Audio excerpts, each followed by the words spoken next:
Hello, this is an AYD League game played even where black won by a small margin of 3 points and a half. So this happened due to a big reducing in the top left corner in the large endgame stage. Well, the thing is, white tried a fancy connection at b12 and left a lot of RG inside. But towards the end, before pass, white had to add another move inside because of the RG at l3.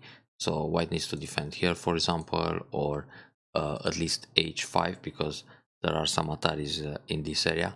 Now if black cuts and comes out, white has the Tesuji at j1 to connect.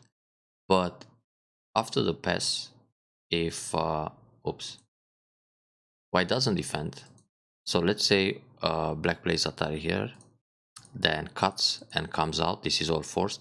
There is no way for white to connect at k2 or k1, so white needs the j1 Tesuji. Then black will play this kind of move, threatening a snapback.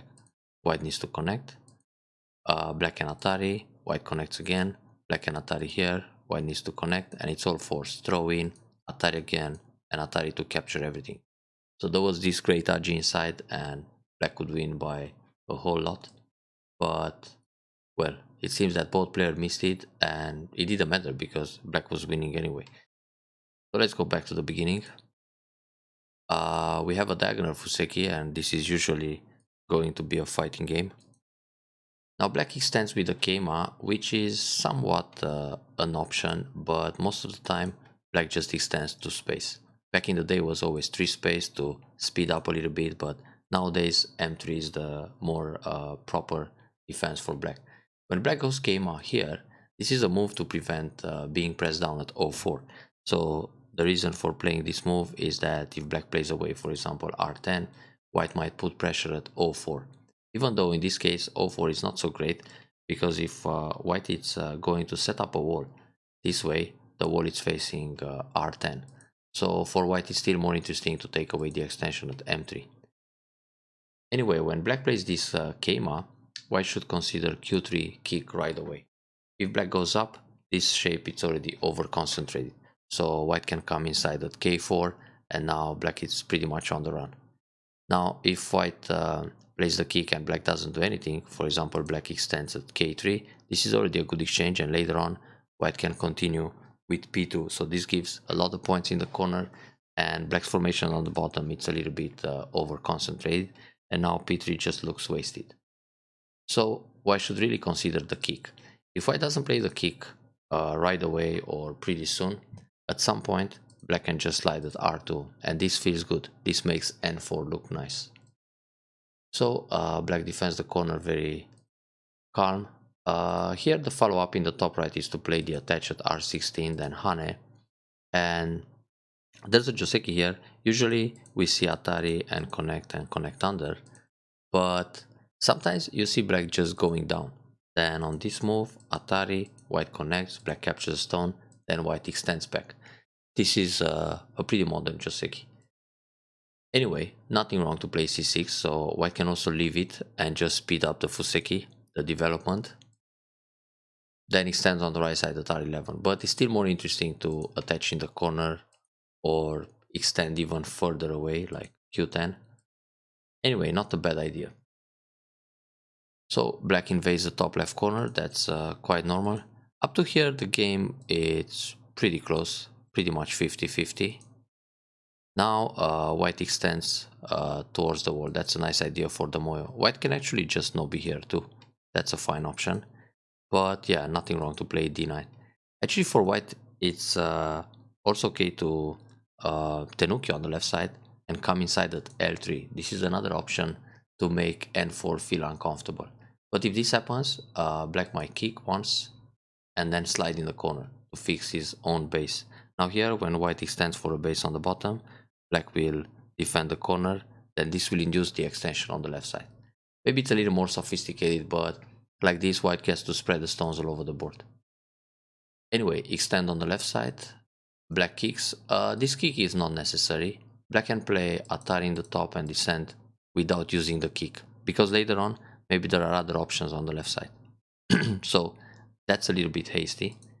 Okay, it feels like usually when you play the kick at c5, white goes up and we can consider this shape over concentrated, but in the meantime it also makes white grow the moyo towards the center. So this exchange at c5 is not always beneficial to black, because black can use this attach or maybe some ogema to reduce the center, or after playing b4 and later invade under. So these are all good options for black to keep in reserve, so he didn't have to play the kick right now.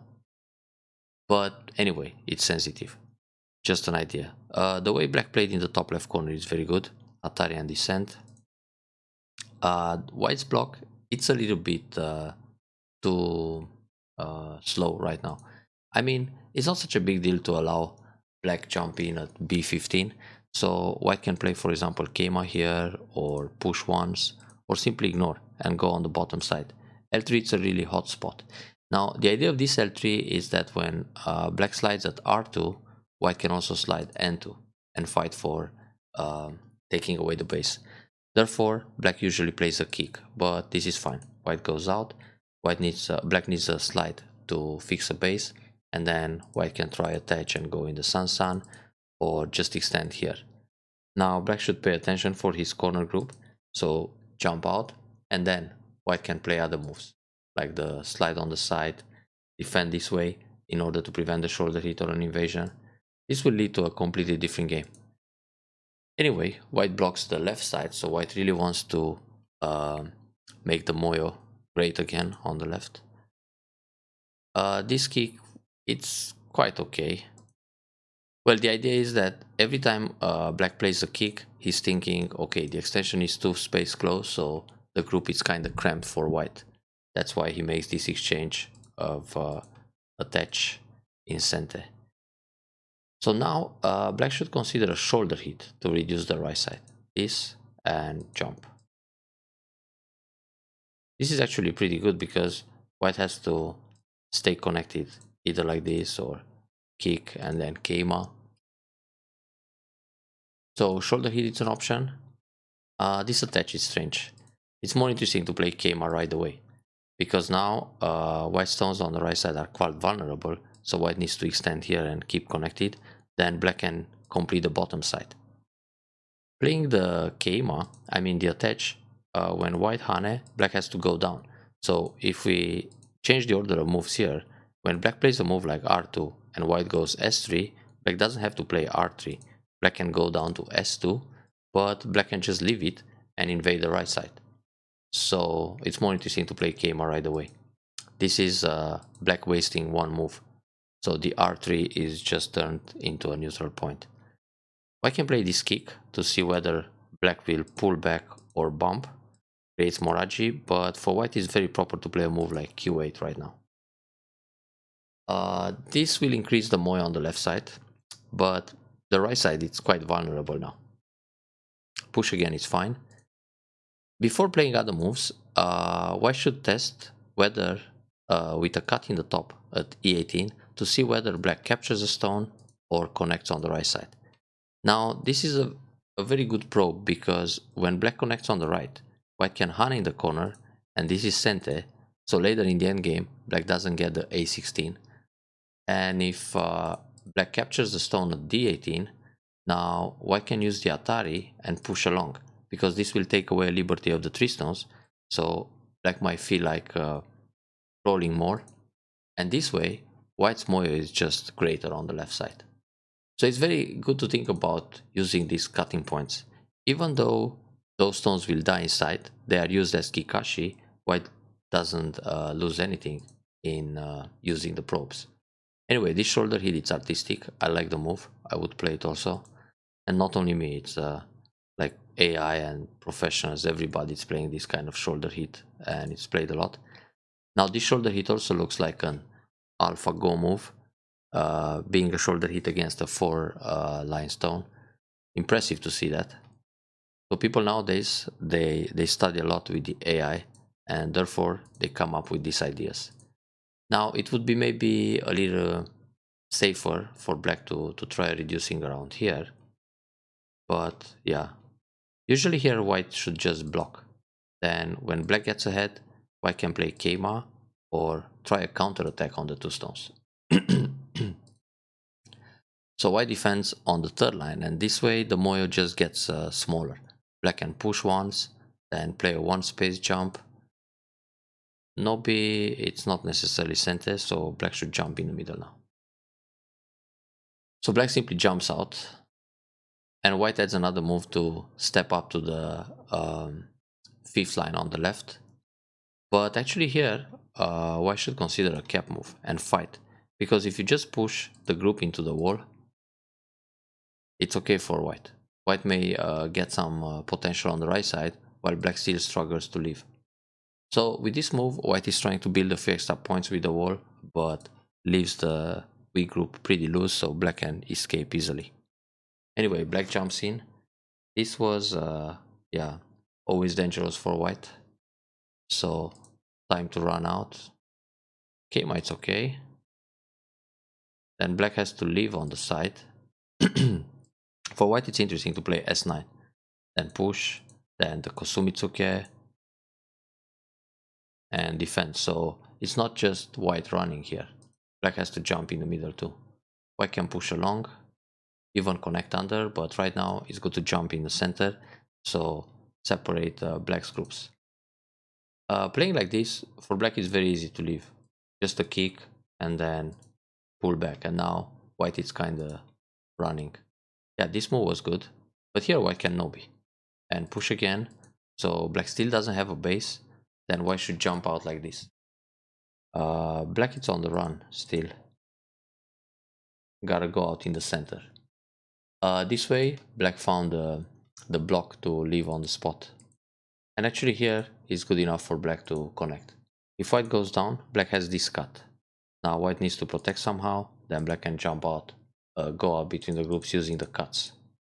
And this can be dangerous for the other group. Sorry, just connect. But black decides to just leave under, and this gives white the Ponuki, so white is quite happy. Here white can also block this way.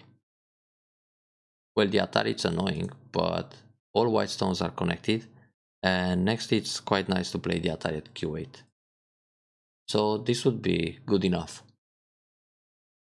But this block seems good too. The thing is, black in the game, he went for 2 eyes, but here black can go out with a bump. This bump is a key point for both white and black. So when white pulls back, black already has some eye shape, and he doesn't need to worry about the Atari T11 or can Hane.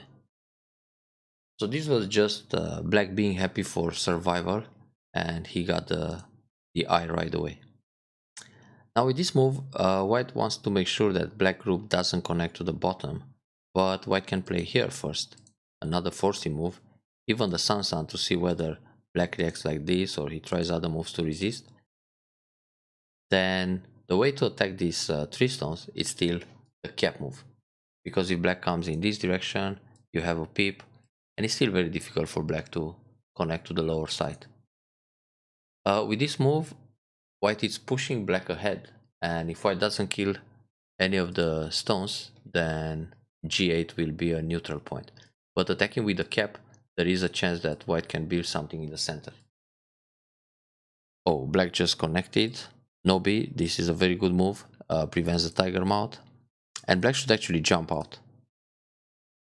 Now here, when this happens, white has a chance to attack very severe, and the attack should still be a cap move, because if black goes in the direction of the wall, this is still difficult for black. Actually, this group almost died, so white blocked here, that's fine. Instead of Hane, should simply Nobi, prevent the Atari. Or don't play anything, just play an approach and descent, because this group on the bottom, it's also a little bit in danger. Black needs to block here and try to stay alive. And well, this way, white will accept the Atari later on at g5, and now just change the target. Well, black would Atari right away, then Atari again, and push along. But then black needs to go out in the center. Well, with this move, black is threatening the double Atari. This move is not necessary. The corner is already safe, so black should jump in the middle or play a move like k3. but still, it's urgent to save the center. So pretty good to play m3, but then instead of going up, white should go down. A lot of pressure on the group, because if black plays away, next you jump and you take away the base. Well, black is not completely alive, so he has to play the Hane, okay. And here white should consider the cut. That Hane was too much. If black plays this move, white goes out, lots of points in the center, and here on the right side, I think white can still fight. Even though this is quite dangerous, huh? Yeah, but it works. White will leave, similar to the game variation. So Hane, black is just looking for I shape. Now the cut. The cut was quite dangerous, but black didn't kill. Actually, black now can push and descend.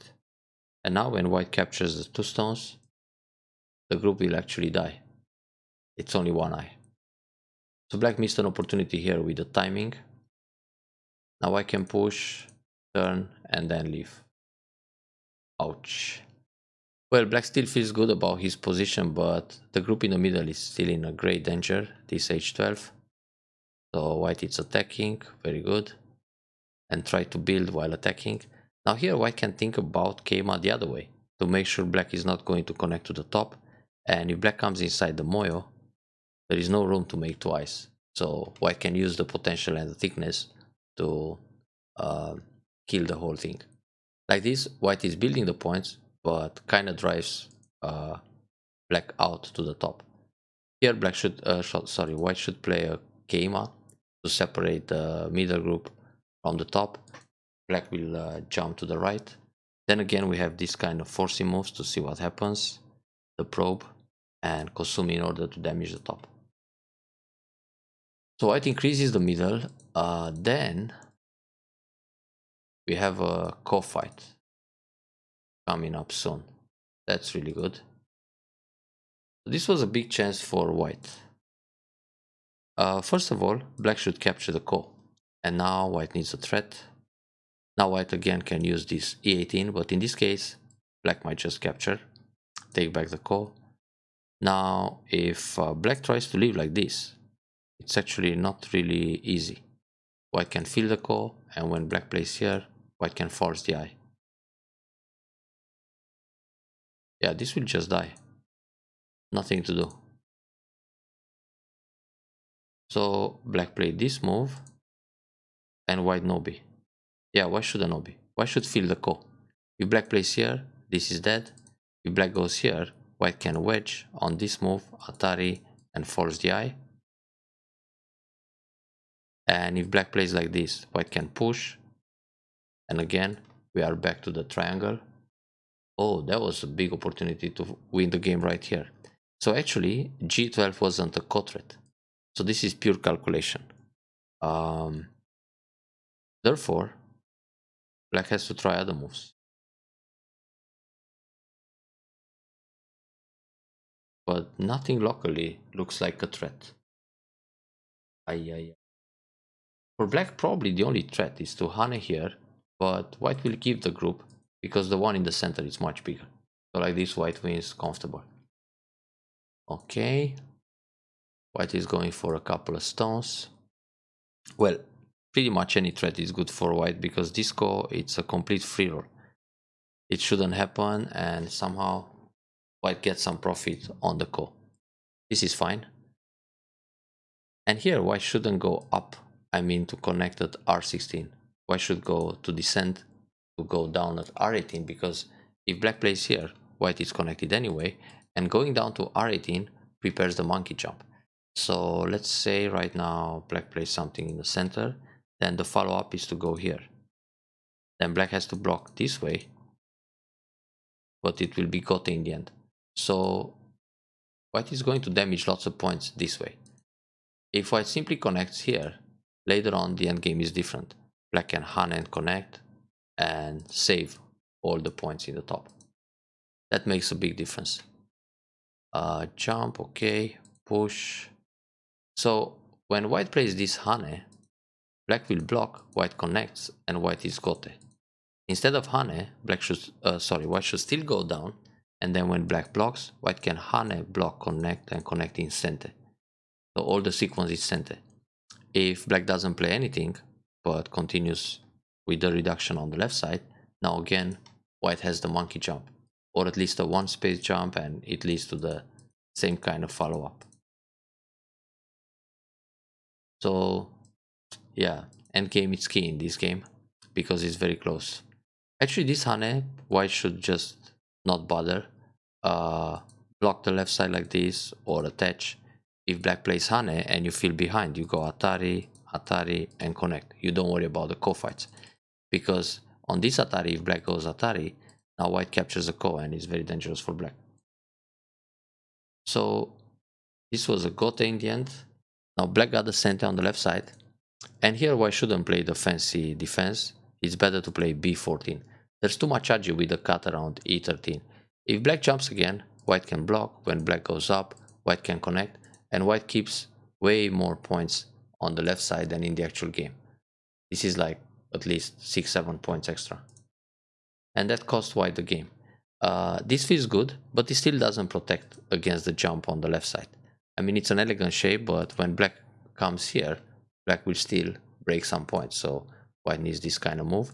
But the problem is, black leaves this cut and another cut in the center, so it's super dangerous.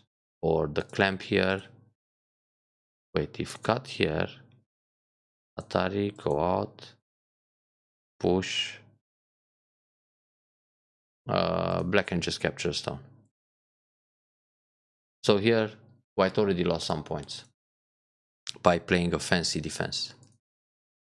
So that's actually the way black wins this game. How about instead of connecting against Atari and double Atari, white captures a stone. Black can Atari here, Atari like this, Atari again, but then the stones are captured inside. So white just makes a few extra points, and at the end white doesn't have to worry about the cut at L3. Here white can block, white will wedge, Atari, connect, and connect again. Another option is to play this move. Now when black connects, white connects, Atari connect, cut, capture. Actually this is even better, because if black goes down, white cuts. So if white blocks here, black will wedge and damage some points in center. But anyway, the sequence is center for black, so white should block here and save a few extra points. Like this, black can still wedge and damage some points in center. But not blocking at J8, black damage more. Oh, that was big to prepare the follow-up. But this clamp, it's a good Tesuji. If black goes back, white plays here. If black gets ahead, white can... Oh wait, my bad. Oh no, it's good. White can push, then Atari, then capture the stones. Yeah, so there's a lot of agi. And if black plays here, white pulls back, black plays this move, white can play the Atari or leave it already. It's a good reducing in center, then come to the bottom side. So we have Hane, Atari connect. This is center and it's very good. 1 point push. This 1 point push can wait. It's good to play those moves towards the end or use them as co-threats. It's much better to block this way, because when black connects, white can capture 2 stones. If black saves the 2 stones, white can Atari. And now when black connects under, Atari, and you separate the stone on the left side.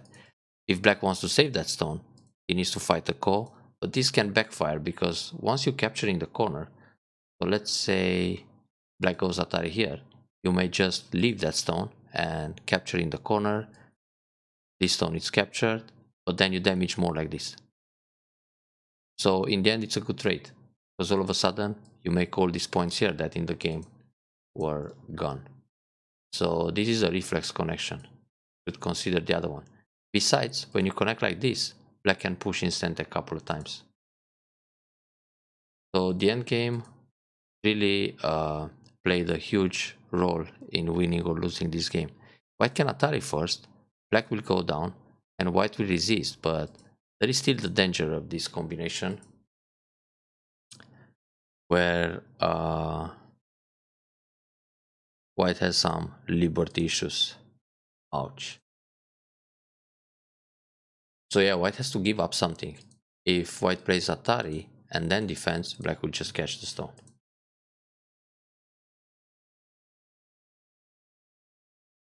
What if black goes Atari here and then takes away a liberty like this? Or just plays this kind of move to make lots of liberties. When white tries to escape his group, white needs to play here, then remove liberties from the outside, then again, but black can kill everything. So actually, when black plays this Atari, white needs to catch the stones on the left side, and black will capture 3 stones here. So black could damage even more. Well, this felt pretty good for black also, all the reducing in Sente. And that's it.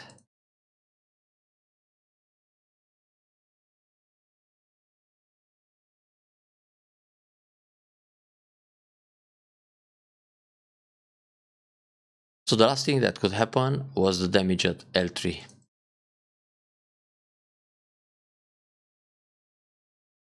Oh, interesting, black defends the top. Black doesn't need this anything.